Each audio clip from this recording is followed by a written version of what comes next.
Hello friends, welcome to my channel. இன்றைக்கி நம்ம எதை பற்றி பார்க்க போகிறோன்னா, ஒரு டேஸ்டியான சேமியா பிரியாணி எப்படி பண்ணலாம் அப்படிங்கிறத பற்றி தான் நான் இன்றைக்கி வீடியோவில் சொல்ல போகிறேன். வீடியோ ஸ்கிப் பண்ணாமல் கடைசி வரைக்கும் பாருங்கள்.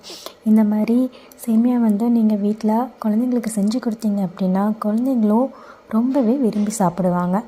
ஸோ எப்படி பண்ணணும் அப்படிங்கிறத நான் வீடியோவில் சொல்கிறேன். ஸ்கிப் பண்ணாமல் கடைசி வரைக்கும் பாருங்கள். வீடியோ பிடிச்சிருக்கு அப்படின்னா லைக் பண்ணுங்கள், உங்களோட ஃப்ரெண்ட்ஸ் அண்ட் ஃபேமிலிக்கு ஷேர் பண்ணுங்கள், கமெண்ட் பண்ணுங்கள்.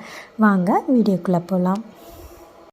நான் இன்றைக்கி சேமியா பிரியாணி பண்ணுறதுக்கு 2 பெரிய வெங்காயம், 3 தக்காளியை நல்லா வாஷ் பண்ணிவிட்டு கட் பண்ணி வச்சுருக்கேன். ஸோ இந்த மாதிரி நீங்களும் கட் பண்ணி எடுத்து வச்சுக்கோங்க. அடுப்பில் ஒரு பேன் வச்சுக்கோங்க.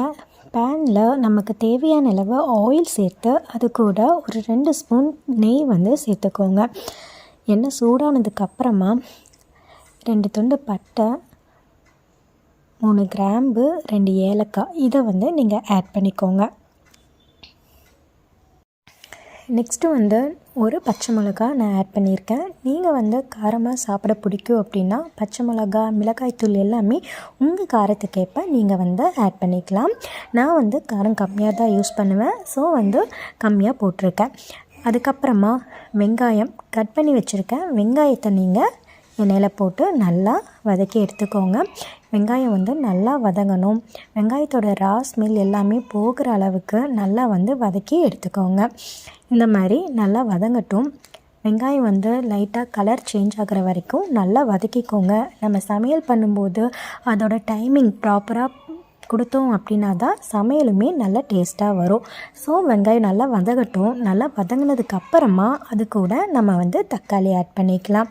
தக்காளி ஆட் பண்ணிவிட்டு தக்காளியோட ரா ஸ்மெல் போகிற வரைக்கும் தக்காளியுமே நல்லா வதங்குறதுக்கு டைம் கொடுங்க.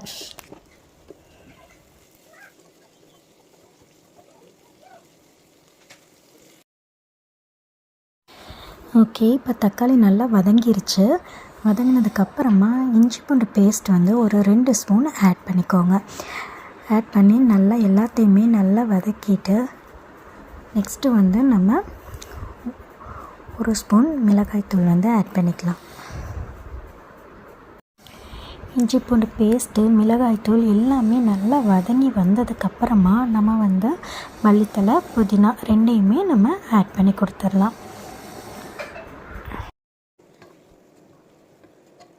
இப்போ எல்லாமே நல்லா வதங்கிருச்சு. வதங்கினதுக்கப்புறமா நம்ம சேமியாவுக்கு தேவையான அளவு தண்ணி ஆட் பண்ணிக்கோங்க. ஸோ தண்ணி நல்லா ஆட் பண்ணிவிட்டு நம்ம அது கூட லெமன், ஆஃப் லெமன்